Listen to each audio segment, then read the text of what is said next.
from your point of view, what's important about this story, and how do you plan on taking that and turning it into a movie? What are those moments that are important to fit with that emotion? Well,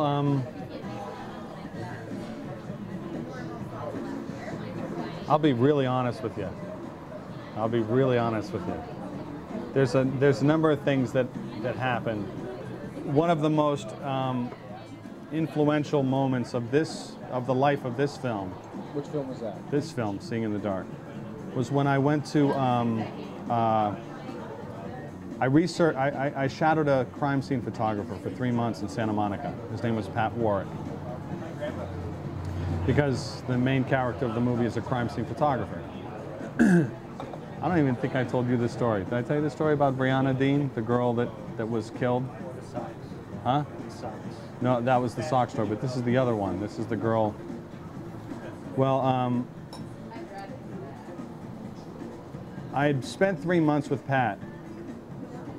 Most of the stuff was like, oh, my car was broken in, take fingerprints from the car. I mean, it was pretty much, but I constantly asked and interviewed him to get a sense for the milieu and get a sense for the character. And I thought I had it, you know, but it was esoteric because it wasn't real. I mean, I didn't experience anything like what the film dealt with. And it was obviously my last day. And although it was unspoken, I think Pat also knew that I was nearing the end of my research time. And I was sitting in the precinct in Santa Monica, and he takes this big book, this big, like 8-inch thick folder, and he sits it down in front of me and he says, I'll be right back, but you may want to look at this. And I think that was his way of saying, look at this world that you haven't seen yet. I didn't know what the hell I was looking at. I never saw a murder book in my life. And this book came down in front of me, and I just opened it up. And the first image was an 8x10 color glossy of a woman's vagina. I mean, it looked like something out of a Penthouse magazine or a Playboy magazine. I was thinking, what's he showing me? I mean, what's this about? I mean, what is this, like some underground porn ring or something like that? And the photo evoked the emotions that are evoked from a kid who opens up a Penthouse magazine, a 7-year-old, 8-year-old kid who sneaks a Penthouse magazine under his bed, and he opens it up and he sees, a girl's vagina for the first time. It's like, wow. And I'm like, yeah, it was sexual. And I turned the page. I went, whoa, and I turned the page, and I saw the rest of her. And the rest of her was a 12-year-old girl who was bludgeoned to death and raped before she was bludgeoned. And the reason why they took that photograph was because she was raped. Now, talk about, turning on a dime. Talk about seeing one photograph and then in one instant seeing the next. Have that happen inside of yourself. Yeah, and feel like, oh, wow, I didn't even know 12-year-old girls had pubic hair. I didn't know. I mean, it looked like a regular woman's pelvic region. And then, the guilt. I mean, oh my God. Oh my God. And I swear to God, and this is what's in the script. This is very clearly delineated in the script. Is I heard the mother. I was just like, I was in total shock. I almost threw up. I mean, it was very graphic, and there was this bludgeoned 12-year-old girl.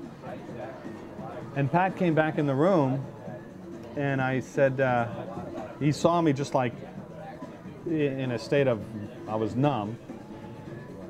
And my first words were, she's beautiful. She's a beautiful little girl.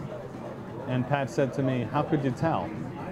And then again, I looked closer, and her face was so filled with black and blue marks, and she was so swollen that you couldn't tell. But I saw a beauty. I didn't see the black and blues. And that's why the main character in Seeing in the Dark is retouching her So she looks less like a bludgeoned corpse and more like a sleeping child.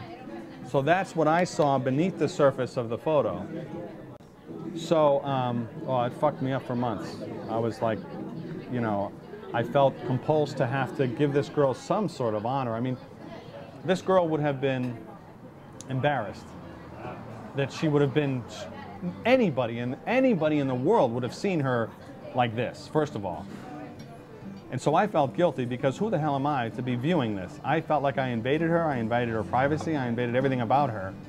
And I saw her in a state where the mother, the woman who gave birth to her, was not even allowed into the house because it was so brutal of a crime. She was standing outside and they said, no, you can't go in there. They didn't even let the father see this. I'm a perfect stranger. I don't know who she is. And I'm looking at her like this. I hated myself. And I hated Pat for showing me this photograph. You know, but I acquiesced to the process, and I know that the process somehow is telling me something, and that I'm in the right place at the right time, and I should be viewing this, and somehow I'm going to put this into the movie where it's going to give some sort of grace and honor to this young girl's death. So I went to the house. I found out where the house was. I stood outside the house. I stood in the hall, in the alleyway. I'm bawling my eyes out. I had to go to the library. I had to find newspaper articles about her. I had to see her life. She was an honor student. She was beautiful in real life. I saw pictures of her. She was gorgeous. And so, to a certain extent, what's important to me in this movie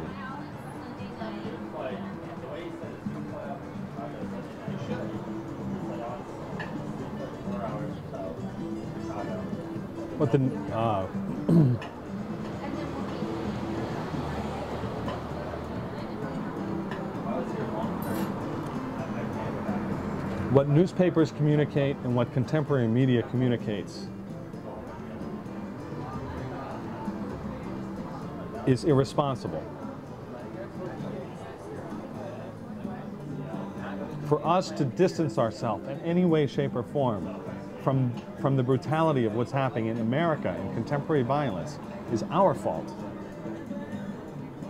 And movies that titillate, or movies that put cartoon characters up there to get killed with no investment on the part of the audience, and we can sit back and passively watch the violence that's in contemporary film is our sin. You can take all of the movie violence that has ever existed in film and put it on one reel of 10-minute reel, and it will not even come close to one frame of this girl's crime scene. So I want film to start having responsibility.